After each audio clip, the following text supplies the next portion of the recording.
All right, folks, welcome to Lesson 2 of the 10-Minute Leadership Talks. I am Joseph DiPietro.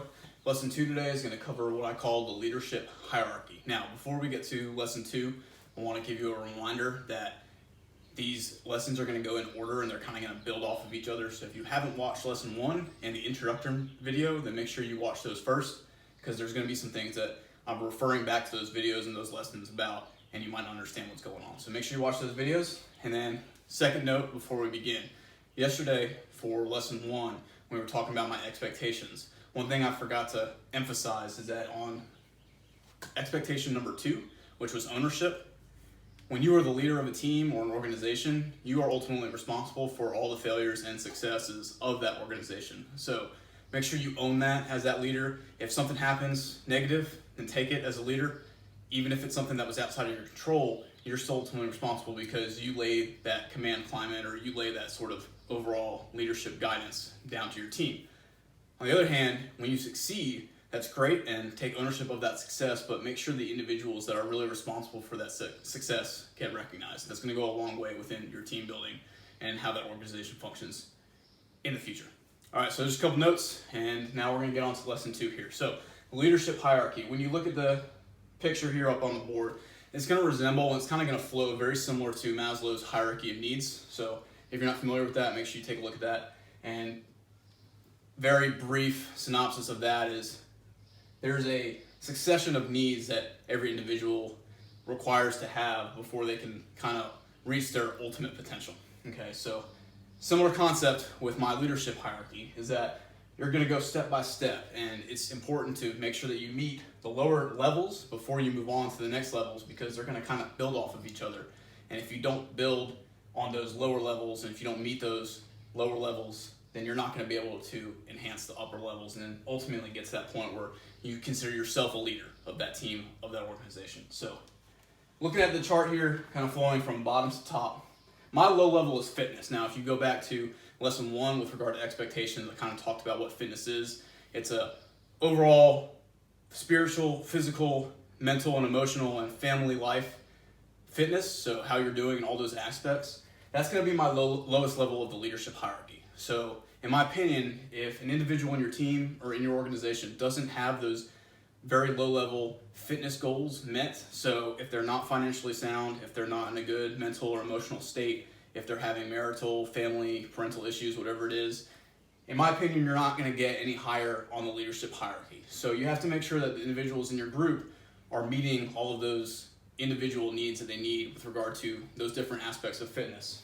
So one warning with that is a lot of people take that and they say, okay, well, I can't succeed as a group or as an organization until those levels are met, so I'm going to stop everything I'm doing and then go meet those initial fitness levels.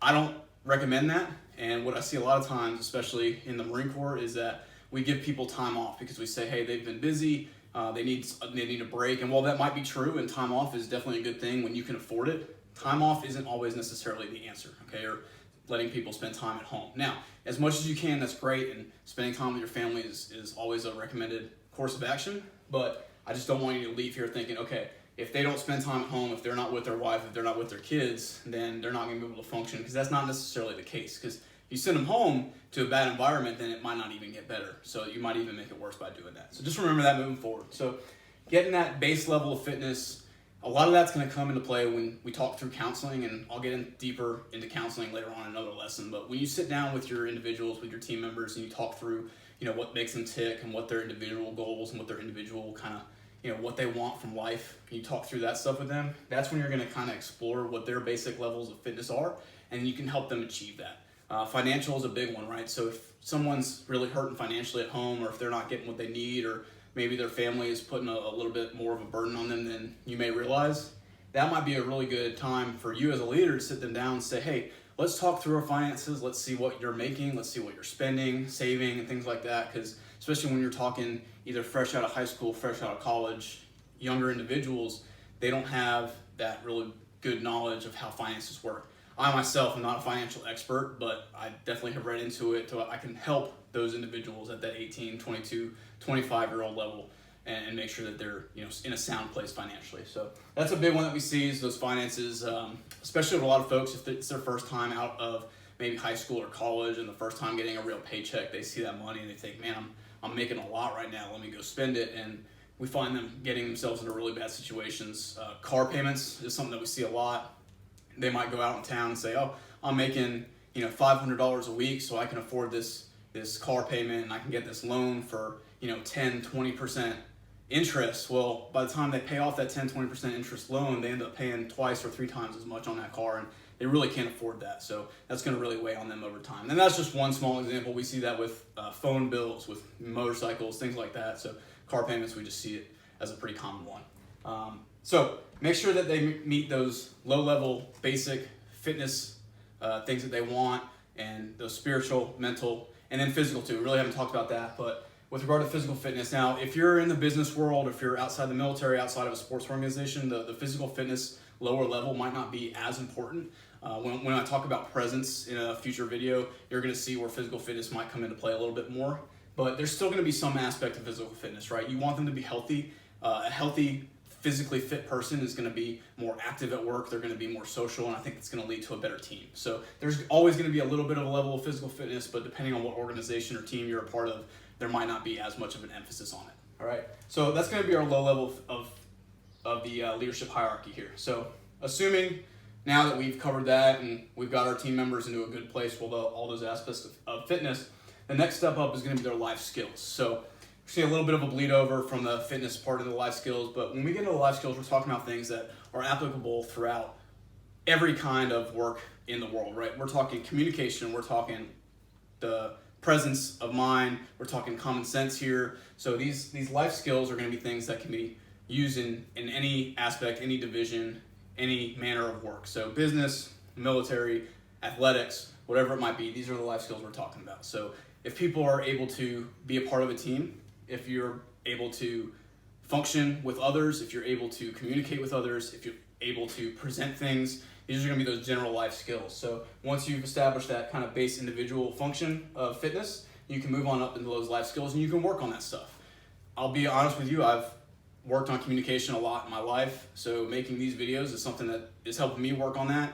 Standing in front of people, teaching classes, giving speeches, those are all ways to help communicate, help increase your presence, and I challenge you all to put yourself in risky situations, put yourself in uncomfortable situations, and that's what's going to help build these life skills. The more and more that you do that, then the better you're going to get at those different skills, and then the more you can sell yourself compared to other people, and you make yourself a lot more competitive. So, hey, we've gotten our low levels of fitness here. We're all good mentally, we're all good physically, everything's good at home, my family life's good.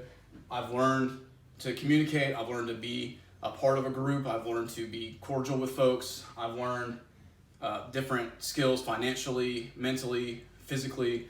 So now I can move on to the team and the job skills. So every team, every job is going to have a unique skill set that you require. So for myself, for the last 6 years, I've been a tanker in the Marine Corps. So the skills needed to do that are going to be maintenance skills, tracking equipment, and then the skill of actually operating, driving, maintaining that vehicle, okay?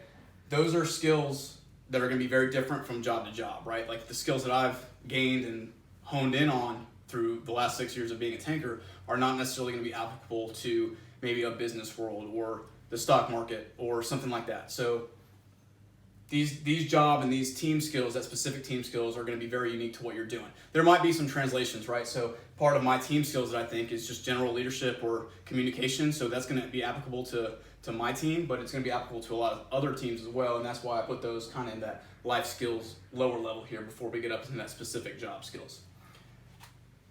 This is going to take time. So your job skills are going to take, all these are going to take time, but your job skills and your team skills are probably going to be one of the more time allotted areas here, because the life skills and the fitness skills you're kind of gaining throughout your life. And at this point, I'm assuming most of the folks that are watching out there are going to be 18 to 30 years old. So you kind of spend a lot of time on these two levels. But that initial sort of job and team, specific team skills, they might be very new to you. And this is going to take a while, and it's not going to be very innate to you, so it might not come naturally. It's something you're going to have to work on.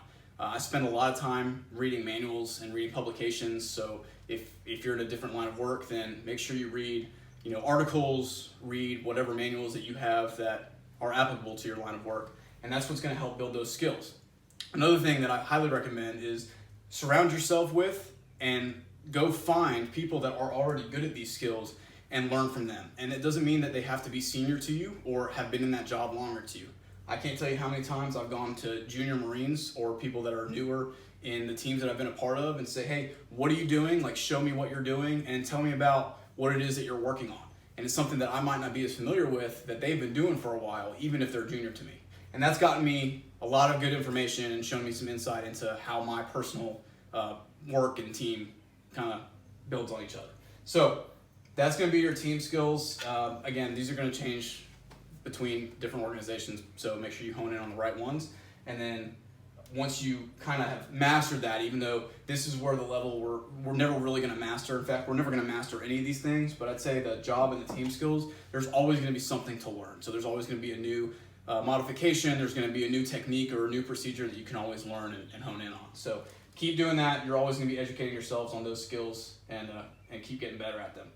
Once you have mastered them, we're going to say mastered even though we just said we're not going to ever be fully 100% perfect with that skill. Once you've mastered that, I think is when you kind of go into that leadership role. In yesterday's video or a prior video, we talked about just because you're not the leader of an organization doesn't mean that you can't be a leader, right? So just because you're not a commander of that unit or of that team, or you're not the coach of that football team or whatever it might be, doesn't mean you still can't be a leader, right? Players can be leaders on the field, workers can be leaders, in the office or whatever it might be, by setting the example and showing everybody else what's right, but also by helping other people understand what you're doing. Maybe you've developed a new technique or a new skill that's applicable to your business, and you can share that with your peers, and that'll help make the organization grow. So that's where you kind of hone in on that leadership skills, and that's why I put it at the top. It's going to take a long time to get to that. You're going to have to essentially master all of these other levels before you get to that leadership position. If you're getting up to that point, if you're in a position of leadership, say you've become a group leader, or you've become a team captain or whatever it might be, and you're up here and you're saying, man, I don't know as much as I should about general communication or how to work with that team, then you might need to bump yourself down a little bit. I'm not saying, relinquish your command or, get rid of your captaincy or whatever organization you're a part of, but make sure you take that good self-reflection and say, hey, I'm going to hone in on those overall life skills or maybe your team or job-specific skills before I make myself more vocal or more known as a leader. Another thing I want to point out, when you get to that sort of pinnacle here of the leadership skills, something I mentioned in the introductory video, in my opinion, the days of standing back and watching all of your workers do the job that you've kind of set forth for them, I think those days are over. It's going to have to do a lot with the generation that we're working with, and I'll do a generational leadership video here later on, but you're going to need to be a part of it. A lot of younger folks today, especially those that are entering the workforce, want to see how it's done, and they want to see how it's done by the leader. So not only telling them what to do, but if you can show them how to do it and say, hey, this is the right way to do it, then that way they know, hey, the leader's on board, he's doing it the right way, he's not cutting corners. So they're going to follow that person a lot more times than they're going to follow someone who's just saying, hey, this is how it's supposed to be done. So that's my recommendation for leadership skills, but once again, like always, hone in on your own skills and become the leader that you want to be and build your own leadership style. All right. So that's going to do it today for the leadership hierarchy. Remember, we're starting at the bottom with that basic fitness and working our way up through life skills, this job-specific skills, up to the leadership skills, where then we can kind of set the example for our team or for our organization. So thank you for your time and have a